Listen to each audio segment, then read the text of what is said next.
They've made the Sweet 16 each of the past 2 years. But really getting beyond that, past the Elite Eight, to a Final Four, that is where the Vols have struggled. UCLA, I don't even know if they get past Utah State in that 7-10 matchup, to be quite honest with you. A Kentucky team that goes in ebbs and flows. Illinois at the 6. Which Illinois team we getting? Only on SportsGrid.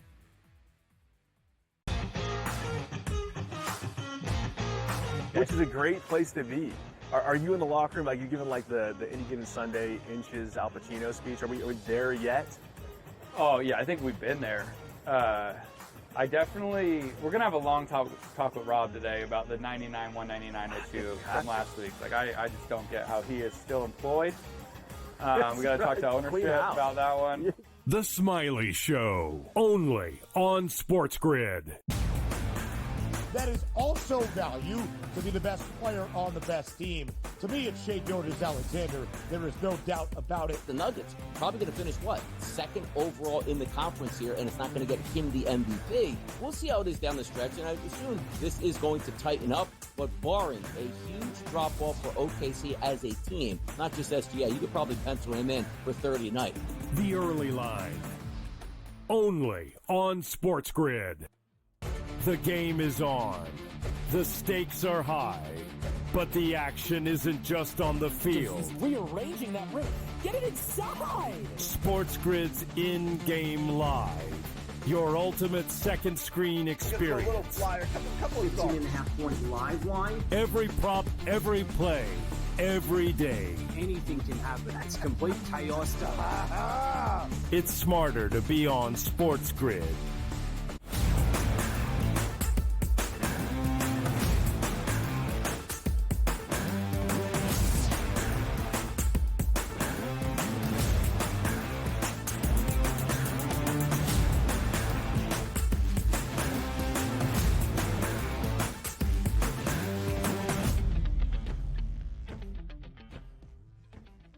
Welcome to hour number 2, live right here on this Thursday on the Early Line on SportsGrid. But not just any ordinary Thursday. It is round of 64 Thursday at the 2025 Men's NCAA Tournament. He is Donnie Rightside. I am Ben Stevens. It is one of the best days on the calendar each and every year, and it is here. Starting at 12:15 p.m. Eastern Time, our first of 16 games over about 13 straight hours of college basketball as the madness fully begins on this Thursday. And Donnie, our charge here in hour 2 and throughout the remaining 2 hours on this show is to preview all 16 games that we have on this Thursday. It is our duty, it is our task, and we will come through for the people.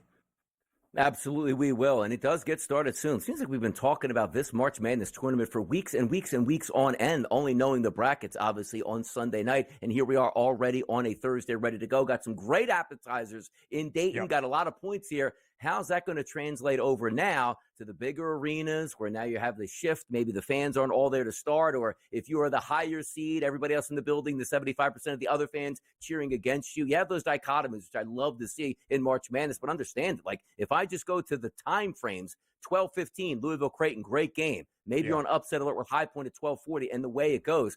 I'm just hoping, like, I see the cutoffs, right? Because you have sort of that dinner break, which comes from the 4 o'clock games. They don't start again until 6:50. It's like, can I at least be undefeated and enjoy my time in those first couple games? But when you look, Ben, like VCU, BYU, tough one there. You take a look also, Creighton and Louisville, like coin flips right out of the gate. Can I win both of those coin flips and keep the vibes going into the night slate tonight?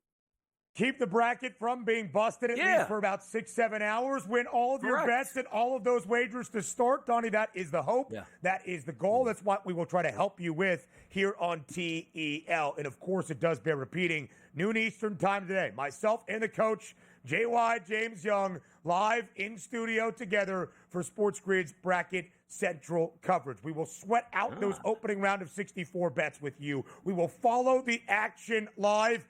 We will break down all of the chaos and the madness together It is the most beautiful time of the year. All right, DRS, let's keep diving through what we have here in the opening round of 64. Just one final point on the 5-12 matchup in the Midwest region. McNeese, the 12th seed, the champions of the Southland for a second consecutive year, led by Will Wade against a really good team on the 5 line in Clemson. I think Brad Brownell, who got his contract extension yesterday from the Tigers, is severely underrated. Clemson was an Elite 8 team last year. Clemson was the only team to beat Duke in the ACC. They went 18-2 in regular season action. And DRS, they covered in 14 of those 18 wins. They were impressive against the teams they were expected to beat and made sure to do so in dominant fashion. You always like to talk about like versus like competition. And it's difficult to find for a Cowboys team in McNeese that is expected to keep this game very close against Clemson. A lot of people have pulling off the outright upset. McNeese has been an underdog twice this year against SEC foes. Alabama catching 17.5, Mississippi State catching 9.5. Both of those games were a cover for the Pokes. Both of those games decided by 8 points or fewer. And one of the keys, Donnie, I think if McNeese keeps this game close, is that defensive end. It's where the Cowboys are very, very good. Both the games against Alabama and Mississippi State stayed well under. In fact, the Crimson Tide only scored 72 against Will Wade's team, their second lowest scoring output of the entirety of this year. Yeah, they are one of those teams in the spotlight, which sometimes is tough. Like, you want to be the team that's like, okay, last year they were in the spotlight and lost. People were backing them again. Let's see if they can repair it. But I'll tell you what's interesting, too, is both coaches with interesting situations. Like, one is leaving for another job and a huge pay bump, and one apparently probably just got a pay bump at this point. And if you're from the Clemson side, like, wouldn't you, like, the negotiations, or if you're even from the Clemson coaching side saying, oh, I'm going to wait a couple games here. I go on a run, man. I might be able to up that contract a little bit more. Or, hey, man, I got a tough round 1 matchup. If I lose, who cares? I got my new contract at this point. So interesting dichotomy on both sides with both of these coaches, increasing already before this game actually takes place. But for me, I'm just going to trust that Clemson's defensive footprint, playing in a better conference, and the higher seeded team will prevail. Now, again, winning the game and covering the 7.5, as you just explained, completely different situations. Clemson wins by 1. That might be their Picasso move forward. Who cares? Where it's surviving and advancing, which is the name of the game. So that always comes into it. Blowout ability in this game, if I can use that word. I don't think we see this like a 15-point win by Clemson, to be honest. I think we're going to look right around that number. And I still would be surprised, though, if McNeese put out the outright upset, but not surprising if they stay within 8 points. Last year, DRS, everybody thought McNeese would keep it close against Gonzaga. They lost that game by 21. The Pokes hoping to avoid that fate this time around. Another very likely 12-5 upset, as the public is seeing it. UC San Diego, a 30-win team out of the Big West, taking on the champions of the Big Ten tourney in Michigan on that 5 line in the South region. Just a 2.5-point spread in favor of a 5 seed against a 12 with a total of 142.5. DRS, are you buying in to what the public thought is that Michigan is very much on upset alert tonight in Denver? You're supposed to. Like, look at the game and look at the spread itself. UC San Diego, 90% of the people filling out their brackets never heard of this as an actual team. Oh, San Diego State. No. It's UC San Diego. Oh, different team here. Michigan, really good team out of the Big Ten who won the Big Ten Conference Tournament, and it's only a 2.5-point line. If you're just line reading, that's a stone-cold UC San Diego line. When you look at some of the metrics of what San Diego does, they do phenomenal stuff, like not turning the basketball over, shooting a ton of three-point shots, making a ton of three-point shots. You take a look at Michigan on offense, they turn the basketball over. UC San Diego, maybe one of the best, if not the best teams at turning you over. But we're not playing, again, like versus like competition as it enters in. The handicapper in me looks at this game and says, I got to take UC San Diego with the upset. That line is ridiculous. They have a good basketball team. And if the metrics hold up, it's not Michigan at home. They're actually playing in elevation at Denver, which is a little bit different. But also the bracket side of me goes, come on now. Michigan just to win this game over UC San Diego. And if they do, what's the harm in that? That's the way I went. I took Michigan just because of the seed line here. Again, I'm a little bit out of the water or in deeper waters than what I like, because you're supposed to take UC San Diego, but the bracket guy in me goes, I'm not doing that. Michigan's just a better team. I'll take them to win. The sports betting guy in me sees a public dog that everybody is in love with, and I'm like, I can't. right? There's just too much onus on Eric Olin. And again, Donnie, I talked about this a month and a half ago. If you told me the Tritons of UC San Diego were taking on anybody in the Big Dance, I'd say, nope, book it. UC San Diego opening round upset, might have them in my Sweet 16. And in some brackets, I do, just because of how good they are. Aniwa Tate Jones, the Big West Player of the Year, the Kiwi, is sensational. We have talked a lot about UC San Diego and how great they are taking away the basketball, and that's been the thing to plague the Wolverines, their Achilles heel, through most of this season. Did not do that in Indianapolis, winning outright as a dog in 3 games to win that Big Ten tournament title. But there's no better cover team, DRS, than UC San Diego this year. 25-7 against the spread, 6 games as a dog, outright in 5. I am very glad that we have this game right away on a Thursday. I think it is going to be fantastic. You'll hear a lot about Aniwa Tate Jones. I think Hayden Gray defensively, the difference maker for UCSD. And if they are going to win this game offensively, keep an eye on Tyler McGuy. He is a fantastic three-point shooter for UC San Diego, and they love to hoist from deep. We will continue to break things down around the round of 64 on the other side of the break. And Donnie, we have talked about Providence a few times, the host site, the pod site for some great games on this Thursday. That includes Kansas and Arkansas. As good as you will see in the first round. Next.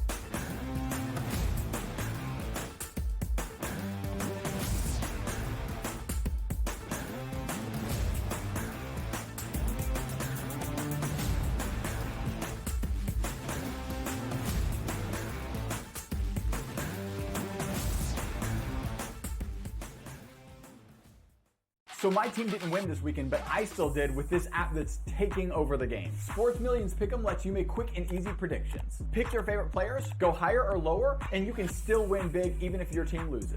Plus, the multiplier is insane. With just a few picks, you can win big money. So get on it. They've got a welcome bonus to help you start off your winning streak.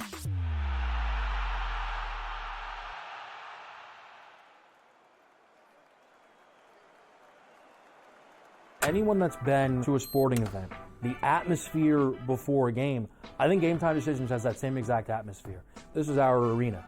This is what we do. There is going to be an energy to Game Time Decisions that you will feel night in and night out. The excitement you get when you lock your bets in, when you're figuring out what you want to do, we can zone in on the biggest games each night. I want this to be the place that people come to before the games start so they feel as ready as possible to lock in their cards. We are going to hit every single one of those markets that you need to know about. We're going to go through every single thing, and I've got a great team behind me that's going to help me get the job done. There is not going to be a better place, I promise you, than Game Time Decisions to get that new information, react to it, and be able to then bet accordingly. We will have everything at our disposal, and we will use that to our advantage. I'm Kevin Walsh. Tune into Game Time Decisions from 6 to 8 p.m. Eastern on SportsGrid.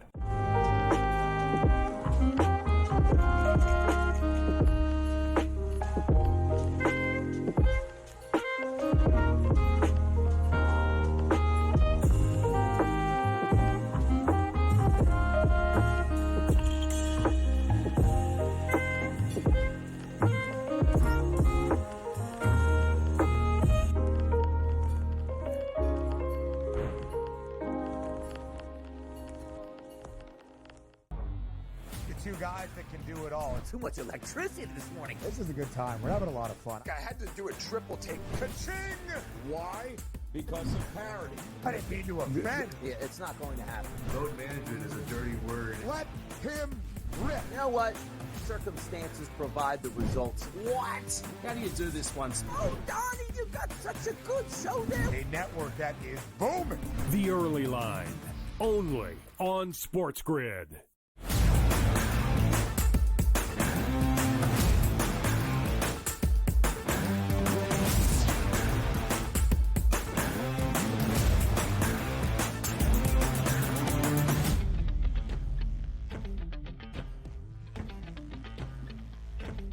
Round of 64 Thursday at the 2025 Men's NCAA Tournament. We will preview all 16 games on this opening full day of the Big Dance.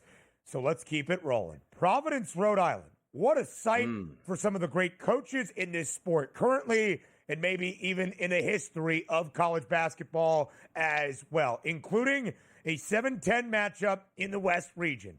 The preseason number 1 team in the nation, who did not match that preseason expectation, Kansas, on the 7 line, ending, by the way, a 24-year streak of being at least a 4 seed or better. They are now a number 7 seed, taking on a 10 seed in Arkansas. Kansas's head coach, Bill Self, a multiple-time national champion. Arkansas's head coach, John Calipari, one of the greats to ever do it. A 4.5-point spread in favor of the Jayhawks, total at 145 and a hook. Donnie, how do you break down the matchup between the Hogs and the Hawks? Yeah, line's been breaking all week. Open up at 5.5, 5.5 and 4.5 here at FanDuel all week long. 5.5 to some other outlets, and even 5s there. So we're sort of finding that 4.5 to 5.5. Shop around, get the best price depending on which side you like. Which me again, I like to take the points. I'm going to take Arkansas getting the 4.5 to 5.5 points here. Currently, right now, 4.5 at the FanDuel Sportsbook. The reason is, are we just waiting for Kansas to come around? Because the pedigree is there and the expectations at the beginning of the season. But we watched the whole season, and it's clear they're not one of the best teams in the country. Otherwise, they'd have a higher seed and wouldn't be playing on this line as we have it. But also, same way I talked about Louisville, are there some other things than X's and O's coming into this? Boogie Flam probably coming into the season the best player on Arkansas. Missed a large portion of the season, coming back. Now, we anticipating Boogie Flam to come in and drop 18 points, 25 points in this game. Not necessarily would be great, but just having your star player back in the lineup can give a boost to the rest of the lineup. And really, the effectiveness of the handicap for me is, I think Arkansas is one of those teams starting the season. Hey, I don't like Calipari saying, I don't even have a single player on my roster right now. I don't know if we're going to even field a basketball team too. Opening the season with expectations that didn't look all that great, was either right higher and playing better basketball during the back stretch of the season. And getting the points on a neutral court with Arkansas for me seems like the best fit for me against Kansas. Can Kansas win? Sure, they're favored to do so. But if I can get around 5 points, I'm taking Arkansas to keep this game close, if not win it outright. Donnie, you're waiting on a Kansas team to show up. The talent is there. The pieces are there. Hunter Dickinson. You have guys like Zeke Mayo that transferred in. You've got so many things that you love about this KU team, and yet they have faltered every step of the way all year long. KJ Adams is sensational. DeJuan Harris has been the point guard in Lawrence forever. It just hasn't melded together the way Bill Self anticipated. Kansas has lost 8 or more Big 12 games twice since 1988-89. That has happened in each of the last 2 years, where each of the last 2 years KU was booked as the preseason number 1 team. Now, they have made it to the big dance, but last year ousted in the round of 32. This year, even if they win this one, I don't think there's much more than that, as the winner will get another glorified head coach, more than likely in Rick Pitino. But keep an eye on those Omaha Mavericks late night tonight as they take on St. John's. Donnie, when you look at Arkansas, it was really the return to Rupp that turned around this team season for Coach Cal and the Razorbacks. They were a 12-8 basketball team, fine, but 1-6 in SEC play, entering Calipari's return to Rupp Arena and to face Big Blue Nation. They, of course, won that game outright as an underdog. They won 8 of their last 13 in 8 games booked as a dog, including that one against the Cats. They are 6-2 against the number.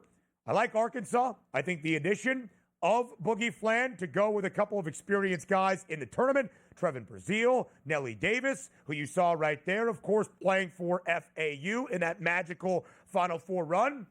I'll take Arkansas. I'll take Arkansas with the points, and I do think the Hogs win this game outright. Really great 8-9 matchup. For another team much like Louisville that frankly probably has no business being on the 8 line. It's in the Midwest region. It is Gonzaga and Georgia. Gonzaga DRS, 9th in the net, 8th in KenPom, and yet an 8 seed. The Zags a 6.5-point favorite against Georgia out of the SEC. Another test for a mediocre team, middle of the pack in the SEC this year. A lot of great quad 1 victories for UGA. We'll see the strength of the Southeastern Conference. 6.5-point spread in favor of Mark Few and his Bulldogs. Where do you start your breakdown? Yeah, the breakdown for me initially when the brackets came out on Sunday night, I said, you know what, I'm going to trust the SEC. I'm going to pick Georgia for the upset. And a lot of people are going to be on Gonzaga. And it was a pretty strong number at that -6.5 that they're sitting at as the favorite. And the more you get to it, it's not as if, Gonzaga is misseeded. We're just not used to seeing Gonzaga seeded so low. They're usually fighting for the top overall spot most years here, at least the number 1 seed or at the worst a number 2 seed. Now they sort of fall back. So is this the year that they don't have the pressure on them where they play better basketball? And just looking at Georgia, Georgia does some nice things. They have some quality victories on the season, including beating the Florida Gators, who some think are the hottest team, if not the best team in the tournament at this time. But Gonzaga's offensive efficiency is going to prevail because when you're not overwhelmingly dominant from the three-point line on a team that's efficient, that tells you everything you need to know. If the three-point shot is there, sure, they'll take it, but they're going to get the best possible look every single time down court. It was too hard for me to pass up. Spread-wise, I don't really know if they're going to cover the 6.5 or not, but winning this basketball game, I flipped over from Georgia to Gonzaga yesterday, so I'm going to go with the Gonzaga Bulldogs advancing here. Not really sure, though, about the 6.5 line. DRS, I would agree with you. I wanted to lay the 6.5 with Gonzaga. This line opened at 4.5. I missed it as I was hosting our selection show on Sunday. I think that's a good number. I think there's been some market buyback for Georgia. Key for the Bulldogs and Mike White. Pay attention to Asa Newell trying to man the paint against a Gonzaga team that is just so highly efficient. Again, Mark Few, in his 20-plus years in Spokane, has not reached the mountaintop of this sport. Gonzaga has not won a national championship yet, but they have made the Sweet 16, I think, going on 11 consecutive seasons. Gonzaga should win this game. They will be tested with that Sweet 16 streak against, more than likely, Houston, the 1 seed in the Midwest region, in that next game in the round of 32. Another very compelling matchup that we have here in the opening round. We'll show you the numbers from the West region. It's the 6-11 split. Missouri, the 6th seed, against a team that, including myself, a lot of people can think can make a Cinderella run in the 11th seed in the champions out of the Missouri Valley.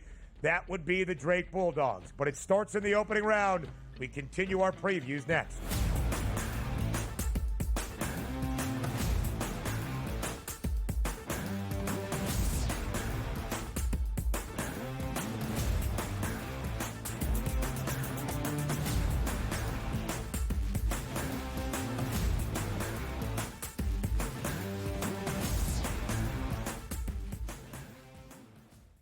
Looking for an edge in betting basketball? Injuries can make or break a game. Get insider knowledge from Dr. David Chow and the team of experts with Sick Picks at Sports Injury Central. We reveal hidden health-based advantages the sports books miss. Our doctors provide insights, and our algorithm tells you who to bet on. Spreads, props, totals, in-game bets, Sick Picks covers it all. Go to SickScore.com and sign up for Sick Picks and use the promo code SportsGrid for a free week today.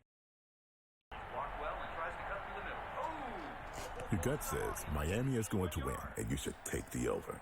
Your gut also said your NFT selfies would only go up in value. They didn't. But your head is on SportsGrid and knows the QB is in concussion protocol. The backup has a 45 QBR against the zone coverage. The New York D has the most sacks in the league. So yeah, trust your head. It's smarter to be on SportsGrid. Anyone that's been to a sporting event, the atmosphere before a game, I think Game Time Decisions has that same exact atmosphere. This is our arena. This is what we do. There is going to be an energy to Game Time Decisions that you will feel night in and night out. The excitement you get when you lock your bets in, when you're figuring out what you want to do, we can zone in on the biggest games each night. I want this to be the place that people come to before the games start so they feel as ready as possible to lock in their cards. We are going to hit every single one of those markets that you need to know about. We're going to go through every single thing, and I've got a great team behind me that's going to help me get the job done. There is not going to be a better place, I promise you, than Game Time Decisions to get that new information, react to it, and be able to then bet accordingly. We will have everything at our disposal, and we will use that to our advantage. I'm Kevin Walsh. Tune into Game Time Decisions from 6 to 8 p.m. Eastern.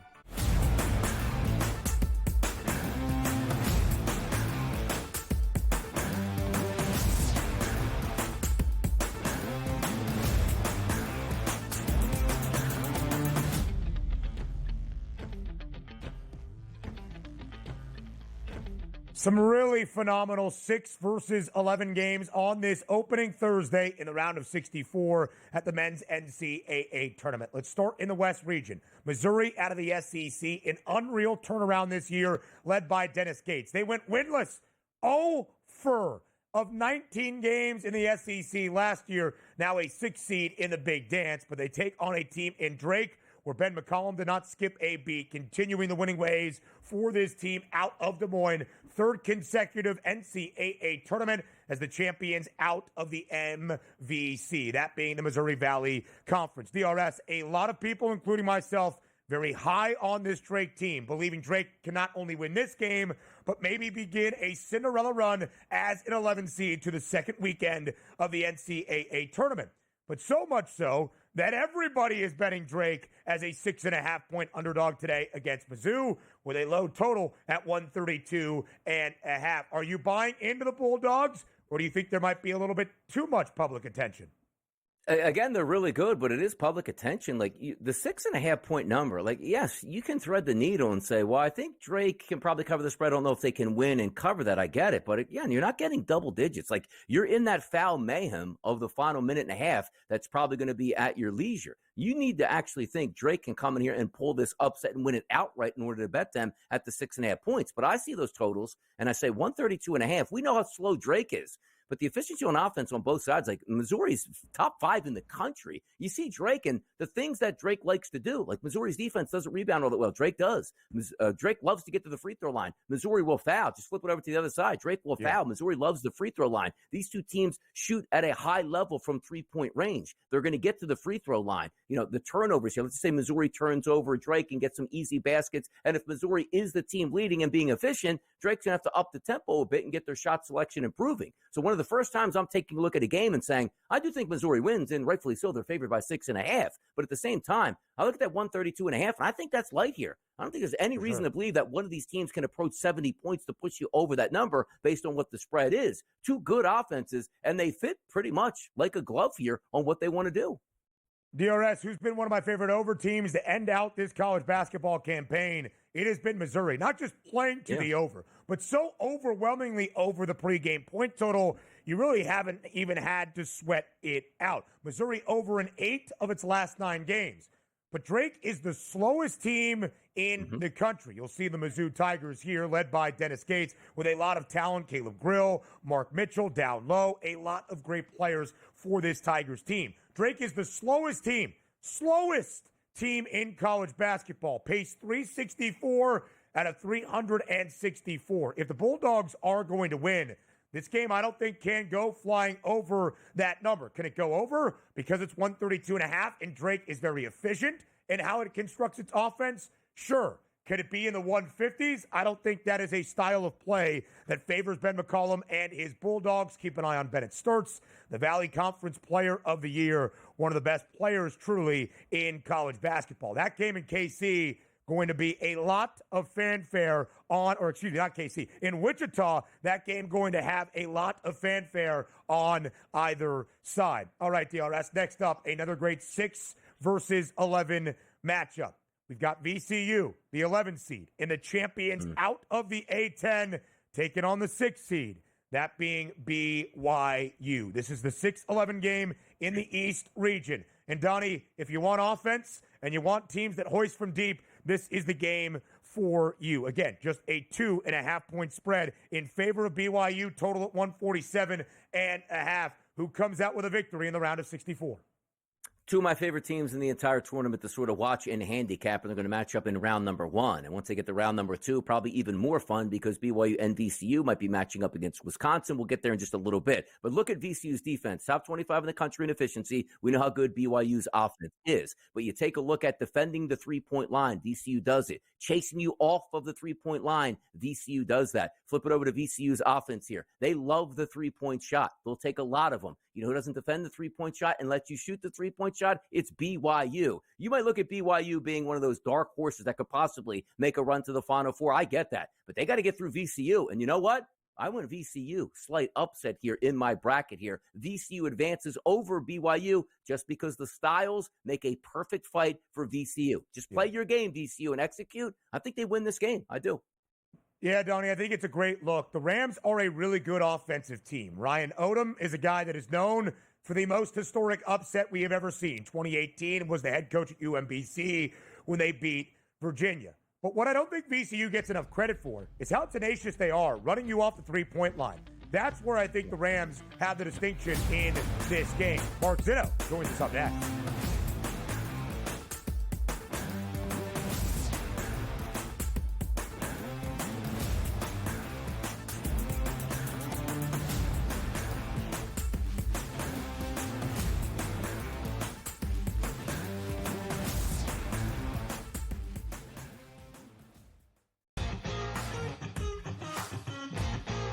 Which is a great place to be. Are you in the locker room, like you're giving like the Any Given Sunday inches Al Pacino speech? Are we there yet? Oh yeah, I think we've been there. We're gonna have a long talk with Rob today about the 99-199 issue from last week. Like I just don't get how he is still employed. We gotta talk to ownership about that one. The Smiley Show, only on SportsGrid. They're also showing a little bit more propensity to take the pull-up jumper, which I think is important for them. Aiden Holloway's been better. Brant Nelson's staying out of foul trouble. Clifford Murray is attacking the offensive boards and being the defensive threat that they need. If Alabama can defend, and they make a run, and they win the SEC tournament, I think they're the fourth number one seed. Betting above the rim, only on SportsGrid. That magical time of the year when everyone suddenly becomes a basketball expert. Highlight watching, mascot picking, bracket stressing. Sound familiar? Skip the guesswork with Bracket Central. Real expert picks, trusted analysis, and zero stress. Because choosing teams by mascot cuteness isn't exactly a winning strategy. Only on SportsGrid. The game is on. The stakes are high. But the action isn't just on the field. He's rearranging that rim. Get it inside! SportsGrid's in-game live. Your ultimate second screen experience. 18.5 point live line. Every prop, every play, every day. Anything can happen. That's complete chaos. It's smarter to be on SportsGrid.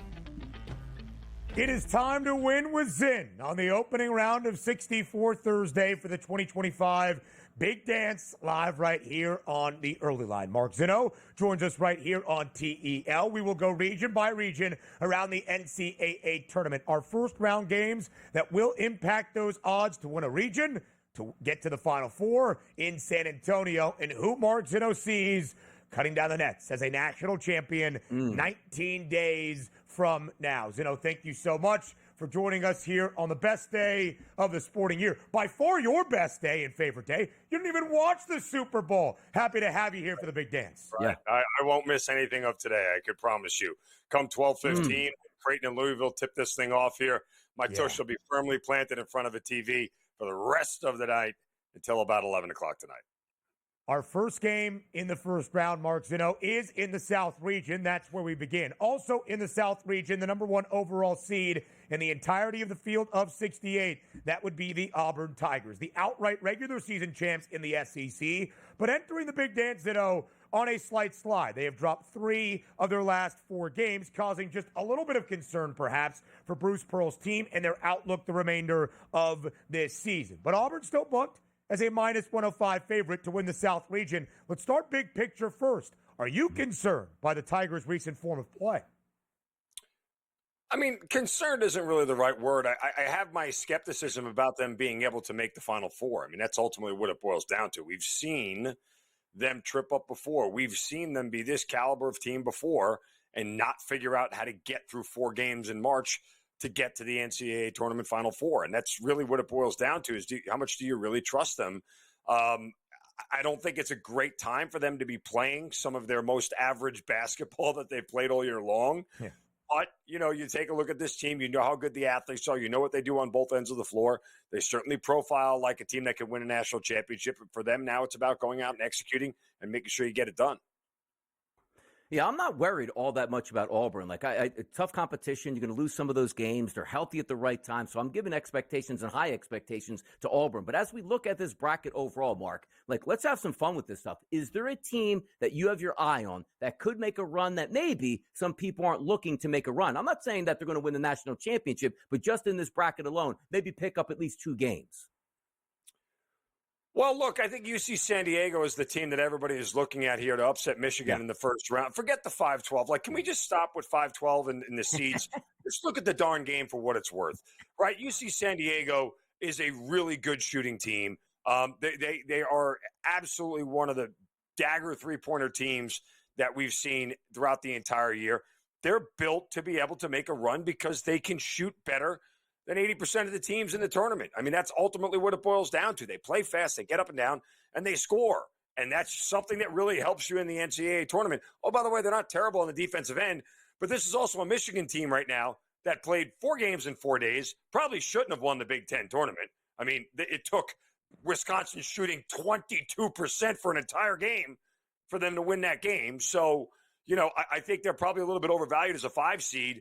And overseeded because they won the Big Ten when they really probably shouldn't have and weren't good enough to. And I think UC San Diego can win one.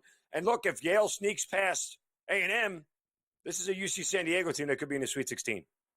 UC San Diego is a very talented team. Their first year eligible for the Big Dance, and they are there as a D1 program led by head coach Eric Olin and the Big West Player of the Year in Aniwa Tate-Jones. And Donnie is going to love a guy if he's up tonight at 10 p.m. Eastern time for tip in Denver, Colorado, by the name of Tyler McGuy. It looks like Donnie's favorite player is to play the cornerback position in the National Football League. Zinno, you mentioned A&M and Yale. It's our 4-13 split. In 10 of the last 14 NCAA tournaments, we have seen a 13 seed pull off the upset against a 4, including last year. Yale as a 13 seed against the team that you said has been disappointing in the Big Dance. Last year, it was Auburn as a 4 seed out of the SEC. Now it is Texas A&M. 7.5-point spread in favor of Buzz Williams and his Aggies. Just how competitive do you expect this game to be? It's all about game script. The first 5 minutes of this game are going to decide whether A&M is in for the fight of their lives or they're just going to beat Yale in every aspect of the game. Let's just put this objectively. A&M's offense is awful. It is garbage. It is a pathetically bad offense for a team in the SEC. And the numbers back that up. 317th in effective field goal percentage. 317th in three-point shooting. 292nd in two-point shooting. 273rd in free throw shooting. This is a bad offense all around. They're bad at scoring. Now, I know they've had some injuries this year, and certainly that has played a big part in some of their numbers. Wade Taylor, obviously back for A&M here, but what this boils down to is how good will A&M's defense be on the perimeter against the 9th best three-point shooting team in the country. If you look up at the stat box and you get to the 8-minute timeout of this first half here, and you see that Yale is 4 for 8 from 3, it's going to be a very close game, and Yale's going to be in this thing. If they are 2 for 9, guess what? A&M's defense is working, and A&M's slow pace and ability to win inside is going to control this entire game. But that's really what it boils down to here, is that if Yale is making threes early, A&M is going to be fighting for their lives for all 40 minutes. Let's take a look at the elephant in the room in this region here. North Carolina Tar Heels absolutely smash San Diego State. So what happens now with Carolina for you, Mark? Is that a bump for them? Do they deserve to be here? Now that we see the run, they prove everybody wrong. How are you handling North Carolina? Look, I said this, even as much as I openly objected to North Carolina being in this tournament, I remind everybody this. What you do in the tournament is not validation for whether you should have been in or not. It never has been. It never will be. They're completely separate events. They have nothing to do with each other. Okay, we're talking about their regular season resume, and the next game they play has nothing to do with that. So North Carolina, yes, they clearly have a chip on their shoulder and are playing with one because of everything that everybody said. Oh, by the way, isn't Bubba Cunningham cute? Not only did he get his team in the tournament, he gave him an extra day's rest because they don't play till tomorrow. But, let's not make any conspiracy theories here about North Carolina's AD. Beyond all that, Ole Miss is ripe for the picking. North Carolina's winning this game. I don't necessarily like to play against teams that after a big blowout win, to come back and play on them again. But it's not like North Carolina's laying 4 or 6 or anything here. Take them on the money line and get the hell out of Dodge. Ole Miss is ripe for the picking to be knocked out in the first game of this tournament. Minus 120. That's all you got to lay for UNC is a slight money line favorite. 83%. 83% of the money back in the heels in that opening round matchup. So now let's get to the West region, right below the South, where the 1 seed is also a team out of the SEC, that being Florida, perhaps the hottest or most dangerous team entering the big dance after winning the SEC tourney title. Florida minus 135 to win this region, advance to a Final Four. But Zinno, you go up and down this portion of the bracket. Great teams, great storylines, great coaches. How do you make sense of the West region? Don't ever let anybody tell you that the NCAA tournament isn't a made-for-TV event, because the way they put the bottom of this bracket is all about TV. You got Bill Self and John Calipari going against each other in round 1. And who will they meet in round 2? Oh, it'll be Rick Pitino coaching against one of them. 3 of the oldest and most seasoned coaches in all of college basketball. So, yes, this is 100% a made-for-TV event when you look at it. But there are a lot of interesting matchups here. And I have a lot of plays here in this first round. I think the most interesting matchup really is the Memphis-Colorado State. I don't know how much Ben Stevens buys into the Mountain West always seems to flame out in the NCAA tournament. It's narrative, maybe some coincidence. I don't know if there's any data point you could stick to that, but it is very telling that the Colorado State Buffaloes are 2.5-point favorites over the 5 seed Memphis Tigers. Some of that may just be the fact that, Memphis as a 5 seed probably was a little bit overvalued all year long and really wasn't as good as the top 25 ranking that they had. So that'll be an interesting game to watch. The Tigers had a great non-conference. They won 5 games against 5 teams in the tournament. I think that is why they are on the 5 line. But Zinno, to your point, at least based on the power ratings, there are 25 teams on KenPom rated higher than Memphis that are seated lower than the Tigers in the NCAA tournament. We'll talk more around the round of 64 with Mark Zinno up next.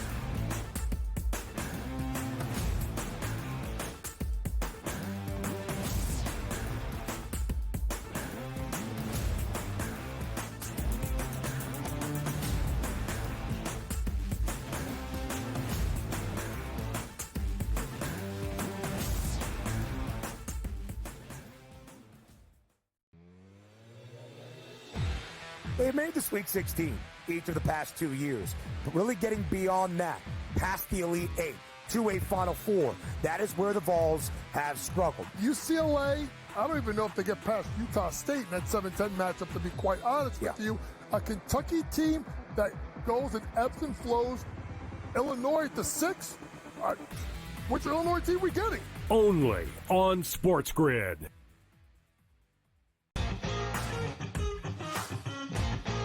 Which is a great place to be. Are you in the locker room? Like, you giving like the Any Given Sunday inches Al Pacino speech? Are we there yet? Oh yeah, I think we've been there. We're gonna have a long talk with Rob today about the 99-199 issue from last week. Like, I just don't get how he is still employed. We gotta talk to ownership about that one. The Smiley Show, only on SportsGrid. That is also value to be the best player on the best team. To me, it's Shai Gilgeous-Alexander. There is no doubt about it. The Nuggets probably going to finish, second overall in the conference here, and it's not going to get him the MVP. We'll see how it is down the stretch, and I assume this is going to tighten up, but barring a huge drop-off for OKC as a team, not just SGA, you could probably pencil him in for 30 a night. The Early Line, only on SportsGrid. The game is on. The stakes are high. But the action isn't just on the field. He's rearranging that rim. Get it inside! SportsGrid's in-game live. Your ultimate second screen experience. A little flyer, couple of 18.5-point live line. Every prop, every play, every day. Anything can happen. That's complete chaos.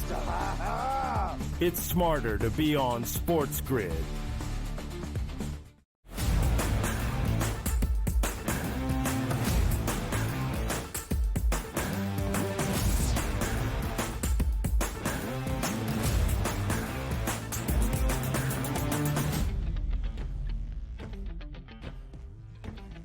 We are live right here on this round of 64 Thursday on the early line on SportsGrid. We are going region by region throughout the 2025 Big Dance with Mark Zinno, not only looking at the overall outlook, who makes a march through the madness, but also, of course, how it will all factor out on a game-to-game, round-by-round basis. You know, we were just talking about the West region. It is absolutely stacked. You highlighted Arkansas and Kansas tonight in the 7-10 split. Florida is the 1 seed and a -135 favorite. The Gators start their march through the madness tomorrow against Norfolk State. The 3 seed in the West region is Texas Tech. Of all teams on the 3 line in the tournament, the Red Raiders have the best price to win a national championship at 31-1. The Red Raiders a hefty favorite today in their opening game against the champions out of the CAA, Takeo Siddle and UNC Wilmington. How do you approach the opening round matchup for Grant McCasland and his Texas Tech team? Yeah, I'm still pissed at Grant McCasland for shooting 19% in the second half of that game against Baylor, where I had a ton on Texas Tech laying 5.5 for them only to win by 2. So it's kind of surprising for me that I'm actually willing to go back to the well with this Texas Tech team. One, I think they're an Elite Eight team. And I think they're playing for a right to go to the Final Four out of this bracket when it's all said and done. But this, for them, again, is really about their offense. We know their defense is going to perform. I don't think there's really any question. It's how consistent can their offense be. Again, I talked about that game a couple of weeks ago against Baylor, a week or so. You know, they shoot the lights out in the first half and then 19% in the second half. They can't have a lull like that in the NCAA tournament. Yeah. There's too many teams playing with house money that are going to take advantage of it where there is no tomorrow. So they've got to get this offense moving and be able to push 80 points and really kind of put the fear of God into people that, hey, you know what, we're going to beat you on both ends of the floor for a full 40 minutes. Yeah, interesting stuff, too, in that because, you know, trying to line these teams up and which team's going to play the best, look, sometimes it's tough to do. Let's head over here to the East. It's the Duke Blue Devils. The reason I bring that up is we think Duke's the best. They're priced as the best. My question to you is, out of this region, does Duke make the Elite Eight into the Final Four, or can somebody knock them out? Could it be Mississippi State, Baylor? Could it be Arizona? Could it be Oregon? Could it be Liberty on a hot run? Or is Duke just too good and expect them to win this region, Mark? You must have read my mind there, DRS, because I don't have Duke to the Elite Eight. In fact, I do have Arizona beating. Look, I think there's a couple things that are going to happen here. One, Duke is going to find out how the other half lives now that they're out of the ACC. And I'm not necessarily, you know, saying that, look, they can't hang with other talent, but they haven't really had to do so since December, right? And they haven't played a close game other than losing to Clemson since December. Let's find out how really battle-tested they are in really tough minutes against teams that, again, have nothing to play for and are playing with house money in games that may be tighter than expected. The other thing about Arizona, I think that is, you know, really significant here, I always look at matchups and styles when it comes to the NCAA tournament. And you look at Arizona, that is a team that can do everything that Duke can do. Certainly they play faster, but they get up and down. They are a team that rebounds really well. They can have somebody guard Cooper Flagg inside. They can play man-to-man with him and not get totally dominated for 40 minutes. They can take Duke's game and throw it right back in their face, which is ultimately why I believe they're going to beat Duke and head to the Final Four out of that East region. Ooh, I love the bravado there, Mark Zinno. I think Arizona is in for a challenge tomorrow against Akron, but we'll save that for a Friday. Everybody, listen, you're not wrong. I think Arizona's biggest challenge is getting through the first game, right? Some of these teams' biggest challenge is winning the first game and getting their feet underneath them and going, as long as we get out of Dodge in the first game, who cares? But they'll be much – like Arizona's a team that when I look at, I would agree with you. They may struggle in game one. Then when that number comes all the way down in game two, they come out and they hammer their next opponent. It is one of the by the way, I think Arizona wins that game. I just think John Gross and the Zips play at a tempo that can match Arizona, if not faster. We go up and down and shots are being hit. I think the Zips can stay within that 13.5, 14.5 point number. So if Duke were to be knocked off, Mark Zinno, you look at the bottom half of that bracket and what might open up for some of those teams, including the 3 seed in the East region. That is Wisconsin in their 3-14 matchup today against the champions of Starch Madness out in Big Sky country, that being Montana. Wisconsin 17.5 point favorite against the Grizz. How do you break down this opening round matchup on a Thursday? Give me all the Montana Grizz love in the first half, Ben Stevens and Donnie Brightside. Why? Because simply, what does Montana do really well? Make threes. What does Wisconsin do really well? Defend everybody. So if Montana can start this game making threes, similar to what we talked about with Yale and Texas A&M, if they can make threes early and make it tight for Wisconsin, and an offense that has been very questionable over the last 2+ weeks of the season. Again, they shot 22% in a basketball game for all 40 minutes. The three of us could do that if we needed to. So I don't have a ton of faith in the Wisconsin offense right now. But the thing is this. If Wisconsin is leading by 10 or 12 at half, the Grizz are not crawling their way back into this thing because Wisconsin's defense is too good. So I'll take the Montana Grizzlies plus 9.5, plus 10 in the first half to keep this thing close. BYU VCU. Come on now. Can one of these teams make a run? Sweet 16, get to the Elite Eight, 3 balls going all down, all over the place. It's what we love. When this game came out on Sunday and I saw the total at 142, I screamed over. BYU doesn't defend anybody. They're playing at elevation. They're going to make a ton of threes. Go over. That total shot up to 147. We've seen some buyback come back down. That said, everybody smart that I talk to is on VCU plus the points here. Ooh. Again, BYU, if they are not making shots and they're not making threes, they are dead in the water. And we've seen this from them before. Now, how much do you question the fact that they are in Denver playing at elevation, which BYU is used to, as an advantage over them over VCU? I don't know if it necessarily may help them in this game. Somehow if BYU survives, I think it's a huge advantage for them in the second game because they are used to being there, as where other opponents would be more tired for being at elevation, for being there longer. So, I mean, again, I no real feel on this. I still think this game goes over. If it's at 145, I still think there's a bunch of shots made by BYU, and their defense couldn't stop a nosebleed. We'll talk about the Midwest region on the other side of the break with Mark Zinno, the outlook for that portion of the bracket. And then we'll see Mark Zinno's bracket. Who's in a Final Four? Who's winning a national championship in San Antonio? That and plenty more on the other side of the break, live right here on this round of 64 Thursday on the Early Line on Sports. Do you need my...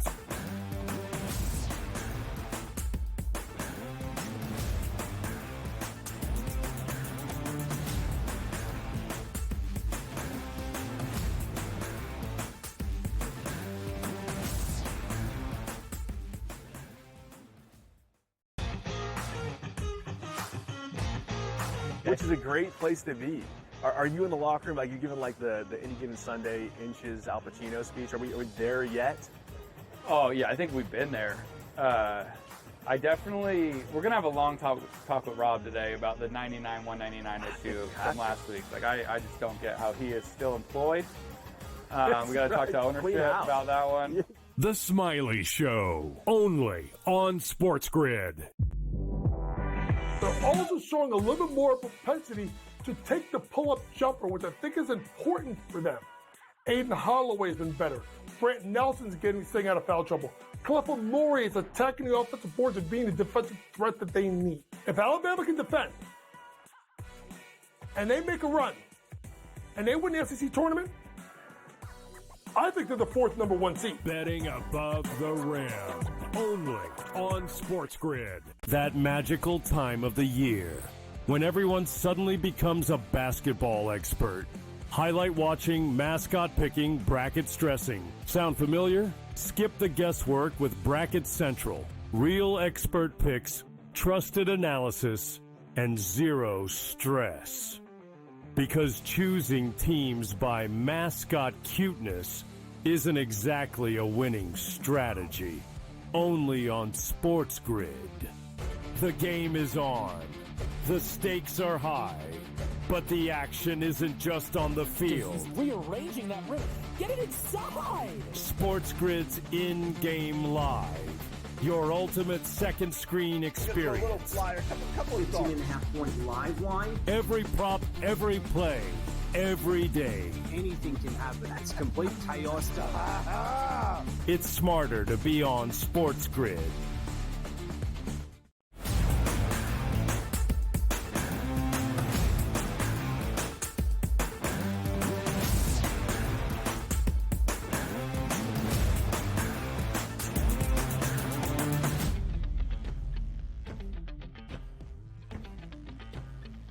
We round out this second hour, a half an hour with Mark Zinno, where we continue to win, live right here on this Thursday in the round of 64 for the 2025 men's NCAA tournament. All right, Zinno, our fourth and final region to discuss with you, that would be the Midwest. Houston is the top team in this portion of the bracket. Tennessee at the bottom, a 3 seed in Kentucky, and a Xavier team that got super hot last night, trying to make some noise there as well. And also a very exciting 8 seed that Houston might see in that round of 32 in Gonzaga. Let's talk about the odds. Houston is a favorite at plus 125, but unlike the other very talented teams on the one line, Houston is the only number 1 seed not to be at least into slight minus money to win its region and advance to a Final Four. Do you think that is fitting, or do you think the Cougs can get all the way to San Antonio? I think when you look at the top half of that bracket and Tennessee at the bottom, yeah, I understand why Houston is not a minus money favorite to win this bracket. There's some pitfalls along the way for the Cougars.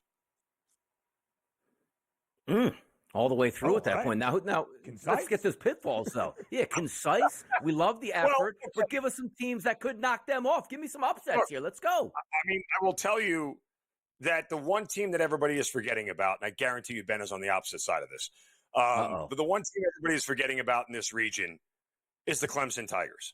They are strong conference, very strong. How dare you think I'm some public schmuck that just loves McNeese? I highlight Brad Brownell and what he has done in 15 years in Clemson, South Carolina, an Elite 8 team with a very similar cast and crew back this year, led by Chase Hunter and Ian Shefflin. How dare you, sir? I'm sorry. I figured you would be on McNeese in the first round, getting the points like the rest of them. Yeah, I know. That's it. Look, I think Clemson is the one team that can throw Houston's game right back in their face. They're not afraid to play slow. They slow everybody down. They don't mind banging around inside. That's exactly what they love to do. This is a great shooting team. They're great from three. You know, they make their free throws, for crying out loud. That's really important in the NCAA tournament. And they are very good on the defensive side of the ball. I mean, they actually play slower than Houston. They're 363rd out of 364 teams in tempo. So, like, this is a Clemson team that knows how to handle Houston. That's Houston's advantage, is that they wrinkle you and they squeeze you into playing their way. Clemson's like, okay, cool. We got this. This is the way we love to play. This is our game. So I think they could throw it right back in the face of the Houston Cougars, and I think that's where Houston gets knocked out here, is in the Sweet 16 against the Clemson Tigers. I like it. Yeah, I guess it is kind of me now, right? We're a little bit back and forth. Quickly, Zinno, the only game we have yet to preview that we were supposed to in our first 2 hours in the Midwest region, an intriguing 7-10 game I can't make a lot of sense of. Hopefully you can help. UCLA, now out of the Big Ten, a 7 seed against Utah State, a 10 seed from the Mountain West. 5.5-point spread in favor of the Bruins, total in the low 140s. How do you break down this matchup? How much crying you think Mick Cronin did about having to travel back east again for like 6th time this year? I seen the Statue of Liberty 3 times for Christmas. Oh, shut up. Like, stop whining, dude. Just go play ball. But yes, his team will go out and play ball tonight, and I think they win and cover this number here at 5.5.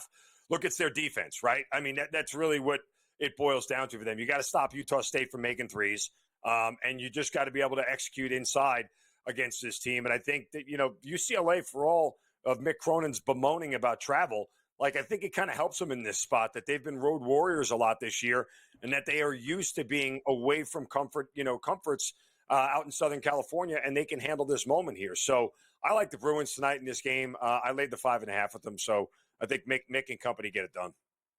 Yeah, look at that. Mick Cronin always can plan. But what does he want to do? Give the Statue of Liberty back to France? Stop the madness here. Let's get to the Final Four, Mark Zinno. What do you got? Who's your Final Four? Well, I only have one number 1 seed getting to the Final Four. That's the Florida Gators, who will meet Iowa State out of the South region, who upsets Auburn. And then I have Arizona, as I told you, who beats Duke, coming out of the East region. And let's give a nod finally to Rick Barnes to cut down the nets and get to the Final Four out of the South region. While Clemson will beat Houston, Tennessee will end up beating Clemson to go to the Final Four. Arizona and Tennessee on one side, Florida, Iowa State on the others, and chomp, guys. Best team in the country wins this whole thing. Florida Gators cut down the nets. Oh, Gators. Wow. Right. Oh, no, Mark Zinno. You think I'm just some public schmo. I also have Florida winning a national championship. What are we going to do? I won't do the Gator chomp, though. Yeah, listen, Intel, that algo starting to spin once again. Zinno, fantastic stuff. Enjoy the games. Happy that we don't have to watch a movie about a dog who's a police officer today. Enjoy it all. Hour number 3 on the other side of the break here on TEL.